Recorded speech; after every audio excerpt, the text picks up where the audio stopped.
How fucked, or not fucked, are straight male furries for dating in the fandom? The International Anthropomorphic Research Project, publicly Fur Science, has published data that we can use to estimate this. Right off the bat, only 29% of furries are women.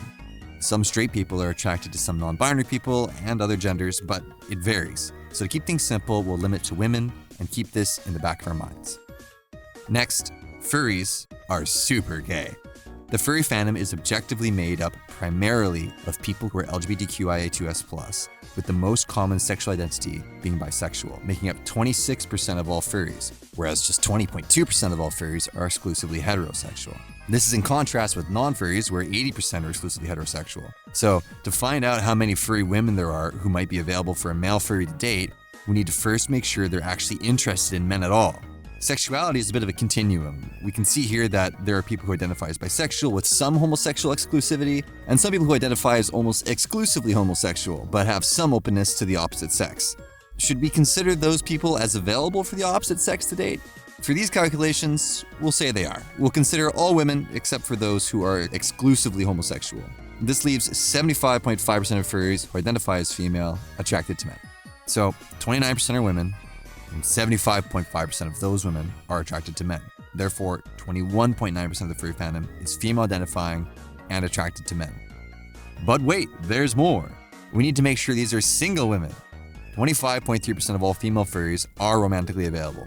However, we don't necessarily know what percentage of those romantically available people are male attracted. It's not necessarily the case that it's evenly split. It could be that people who are same-sex attracted are more or less likely to be in committed relationships, and therefore more or less romantically available, and therefore making up a majority or a minority of that percentage. I tried estimating this from other data, but bottom line is I couldn't find a lot of good data, but what I could find seems to indicate that same-sex attracted people are more likely to be romantically available than others. Also, women are more likely to be in relationships than men. So the 25.2% of all female furries being romantically available is likely to be composed of a minority of straight people. That said, there is a high preponderance of bisexual people in the fandom. So it may be that this evens out when we focus on male-attracted people, as male-attracted, of course, includes both straight and bisexual people. So for our purposes, we're going to estimate the proportion of this value to conclude that indeed 25.3% of female-identifying and male-attracted furries are romantically available. So long story short, we're going to completely neglect the possibility of this being confounding. So 29% of furries are female-identifying, 75.5% of female-identifying furries are male-attracted, 25.3% of female-identifying male-attracted furries are romantically available.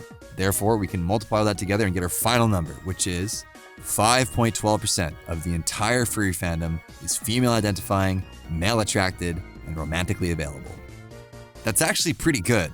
That means that for a straight male furry, for every 20 people you meet in the fandom, one could be a potential partner. Of course, they have to be someone who meets your standards, and standards are important for your safety and for overall relationship success, and you have to meet their standards. All in all, the conclusion seems to be the same for dating outside of the fandom. Just keep pursuing the best version of yourself, put yourself out there, and hopefully the person who's right for you will come along.